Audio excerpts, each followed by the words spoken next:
Prosseguindo no estudo da arqueologia do mundo bíblico, vamos ao item 41 do nosso material didático, Stonehenge. Bom, sempre lembrando que nesse trabalho de arqueologia eu estou fazendo uma comparação entre a cronologia bíblica, porque se está na Bíblia, claro, ela tem um propósito. Muitos têm desconsiderado a cronologia bíblica, mas eu acredito que a cronologia bíblica, Deus, claro, inspirou Moisés para colocar, principalmente aqui no livro de Gênesis, para nos dar uma referência de tempo. Bom, a ciência hoje também nos dá uma referência de tempo, que é a arqueologia. Ela data os eventos, os achados, e então eu estou comparando as datas da arqueologia com as datas bíblicas. E um desses achados importantes da arqueologia é Stonehenge. Antes de iniciar a leitura, explicando, Stonehenge é uma edificação de pedras, e pedras a ciência diz que não tem como datar, né, já que, segundo eles, as pedras têm uma formação geológica bem anterior à existência do homem, é uma formação bem antiga que não tem carbono 14 mais nas rochas, né? Então, eles datam Stonehenge segundo os ossos que eles acham em volta daquela edificação. Por esses ossos, eles datam Stonehenge cerca de 2500 antes de Cristo. Ou seja, como Adão foi criado cerca de 4.000 anos antes de Cristo, logo Stonehenge foi edificado, aí o comentário diz, né, cerca de 1.500 anos após Adão e cerca de 200 anos antes do dilúvio. No ano 2500 a.C., era organizado na região da atual Inglaterra um monumento de pedra, hoje chamado de Stonehenge, que servia de calendário para o cultivo do solo. Então, essa data de 2500 a.C., na verdade, a arqueologia ela fala entre 2500 e 3000 a.C. Então, eu peguei essa data mínima, 2500 a.C. Como o dilúvio, segundo a cronologia bíblica, ocorreu próximo de 2300 a.C., então eu coloco Stonehenge, ele foi edificado cerca de 200 anos antes do dilúvio. Nesse período, a humanidade ela tinha necessidade de controlar os movimentos dos corpos celestes, principalmente da Lua e do Sol, para identificar o tempo certo de plantar esse ou aquele alimento. Até hoje, a ciência faz uso desse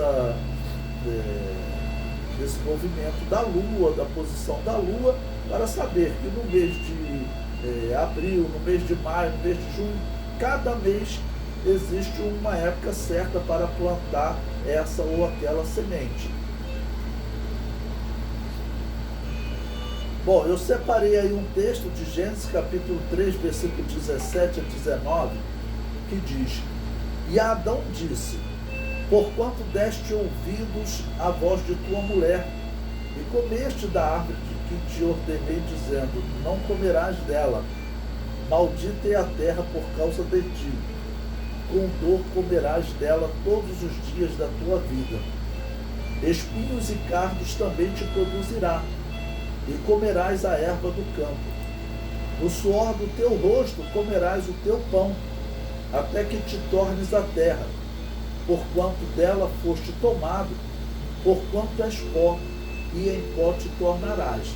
Ou seja, esse texto, ele diz que após o pecado do homem, a terra ainda iria produzir um fruto de menor qualidade, ou seja, o homem teria mais dificuldade para cultivar o solo do que anterior ao pecado de Adão e Eva. esse cuidado com o solo, o homem precisava desenvolver conhecimento para ele cultivar o solo da maneira correta, porque, como nós estamos vendo, são cerca de 1.500 anos depois de Adão. Em 1.500 anos se desenvolve uma grande civilização. E lembrando que nessa época os homens viviam 300, 500, 969 anos como Matusalém. Então produziam muitos filhos. Isso é importante porque a Inglaterra, ela fica bem longe da Mesopotâmia, né? Que é o lugar onde a civilização foi criada, onde Adão e Eva foram criados. O comentário do material didático diz: certamente Adão recebeu de Deus sabedoria para cultivar o solo. O primeiro conhecimento de cultivo do solo surge na Mesopotâmia, entre os sumérios. Eles eram mais adiantados em termos de educação do que os habitantes do Nilo, né, que seria a terra de Nod, de Caim, ou ainda terra de Quemete. Bom, por que eu coloquei esse texto aqui? Certamente Adão recebeu de Deus sabedoria para cultivar o solo e certamente também informações importantes. Por quê? Se você for pesquisar o que a ciência fala sobre o cultivo do solo, eu indico a vocês um documentário que está disponível no YouTube. Na verdade, é uma série de documentários denominado Humanidade, a origem de todos nós. Eles seguem um pensamento evolucionista que diz o seguinte: em algum momento, há 10 mil anos, 20 mil anos atrás, alguém descobriu ali, eles colocam por acaso, uma mulher descobriu onde ela teria jogado algumas sementes, e se ela jogar a semente no solo, ela pode cultivar essa semente, que antes o homem viveria de comer o que surge no solo. Esse é o pensamento evolucionista, né? O cristão, ele acredita na Bíblia. E a Bíblia diz que a humanidade começou há cerca de 6 mil anos com Adão. E certamente Deus ensinou Adão a cuidar dos animais, também a cultivar o solo. E depois que eles pecaram, então eles precisavam ter um cuidado especial, e a Bíblia já descreve, no caso Caim, como lavrador da terra. Caim, ele aprendeu certamente com seu pai, que aprendeu de Deus a cultivar o solo. Essa, eu não vou chamar nem de teoria, mas a hipótese evolucionista, ela, claro, não tem como ser comprovada. Nós estamos vendo nesse trabalho que a história humana, a escrita, ela inicia cerca de 3.300 a.C., ou seja, cerca de 700 anos depois da criação de Adão. Então, como que o homem pode falar de 10 mil anos atrás? A escrita surge, no caso, contando dos nossos dias, há 5.300 anos atrás. Então, não dá para falar 10 mil anos atrás. 10 mil anos atrás é chute. O comentário prossegue. Porém, um outro povo, habitando no que hoje é chamado a Inglaterra, provavelmente o grupo dos descendentes de Sete, aqui identificados como Sagigiga ou Sumérios, fizeram essa espetacular edificação.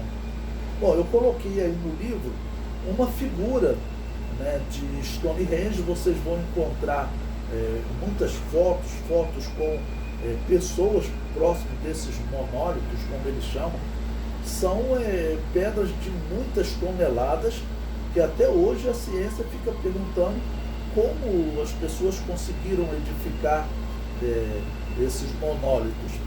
Eu tenho falado com vocês, nós já vimos em outro momento, que a Bíblia deixa claro que antes do dilúvio haviam gigantes, que os homens tinham uma saúde diferenciada, por isso viviam muito mais.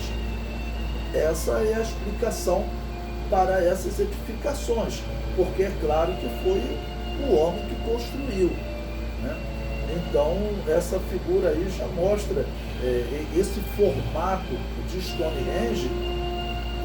Ele era usado para verificar o ponto em que o Sol nasce em um determinado período, a Lua, ele controla até os eclipses, porque tudo isso era importante para os homens saberem o tempo certo de lançar uma semente no solo.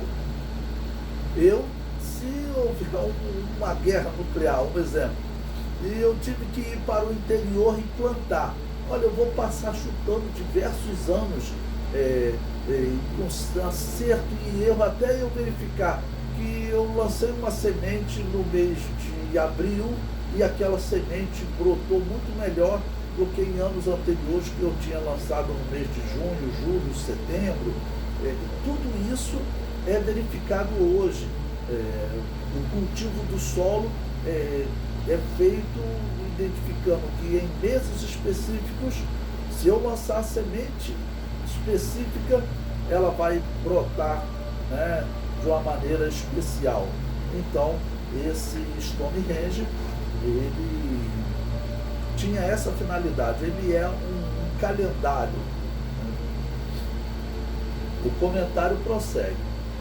Os arqueólogos identificam esse conjunto de monólitos como sendo um grande relógio que possuía como principal objetivo identificar as fases da Lua, pois estas eram determinantes para se obter o melhor da Terra.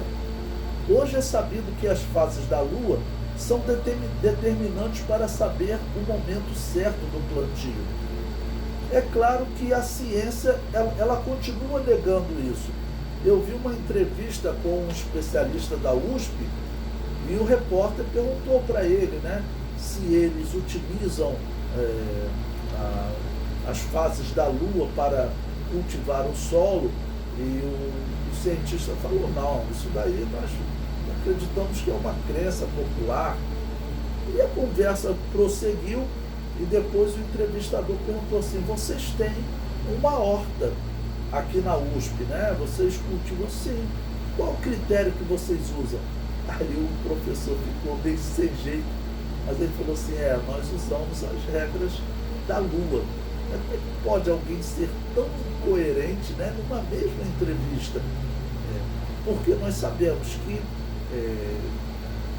a Lua, ela tem que ter sido criada por Deus. Os cientistas dizem que a Lua, ela não existe hoje nenhuma explicação satisfatória para a origem da Lua. Porque, por exemplo, uma das teorias diz que a Lua era um corpo que estava passando aqui no sistema solar, assim como passam meteoros, cometas, e esse corpo acabou sendo absorvido pela Terra, pela gravidade terrestre. Mas outros cientistas dizem, olha, isso é impossível, porque é um corpo do tamanho da Lua, ele não conseguiria ser capturado pela gravidade da Terra. E outros diziam que a Lua, ela era resultado da própria Terra, ou seja, a Terra, ela uma parte do globo terrestre que antes ele giraria mais rápido, então uma parte se desprendeu da Terra e acabou formando a Lua. Mas os cientistas também dizem que hoje está comprovado que o material existente na Lua não existe na Terra. Existem materiais na Lua que são diferentes do que eles identificam na Terra. Isso é o que eles dizem, né? Então, isso inviabilizou a teoria de que a Lua, ela surgiu a partir da Terra. A Lua, ela tem, segundo a ciência, um tamanho essencial para a existência da vida na Terra. Quando vocês verem um eclipse solar, parece que a Lua tem o mesmo tamanho do Sol, porque ela encobre o Sol totalmente. Só que a ciência diz que o Sol, ele é 400 vezes maior que a Lua. Só que numa coincidência incrível, o Sol está 400 vezes mais longe que a Lua. E eles dizem que para haver vida na Terra, o Sol, ele tem que ter esse tamanho, a Lua ter esse tamanho que ela tem, e a Terra está nessa distância específica do Sol e da Lua, e a Lua está nessa distância específica do Sol. São tantas coincidências, né, que os teólogos dizem, né, claro, e eu concordo. É preciso muita fé para acreditar que tudo isso é obra do acaso. O comentário prossegue, falando sobre Stonehenge, né? Essa edificação marca um período em que os homens faziam edificações com grandes pedras. Até hoje é um grande mistério para a ciência. Como eles moviam e organizavam pedras tão gigantescas? O mesmo acontecia na terra de Kemet, que é o futuro Egito. Lembrando que nós já estudamos as pirâmides, as grandes pirâmides do Egito, vou chamar assim. A ciência diz que hoje, mesmo com os recursos científicos atuais, a humanidade não tem como construir uma pirâmide daquela no tempo que eles construíram. Então, realmente, houve um tempo especial em que os homens tinham uma saúde especial, uma saúde diferenciada, uma inteligência diferenciada para poder fazer aquelas edificações, né? Sem contar que nós já vimos também que, além dessa capacidade especial de edificação, tanto os habitantes da terra de Kemet, da região do Nilo, quanto os sumérios, eles alcançaram um conhecimento que a humanidade só veio alcançar agora, no século XX, século XIX, como as anotações sobre os corpos celestes, né? E nós veremos mais à frente com mais detalhes.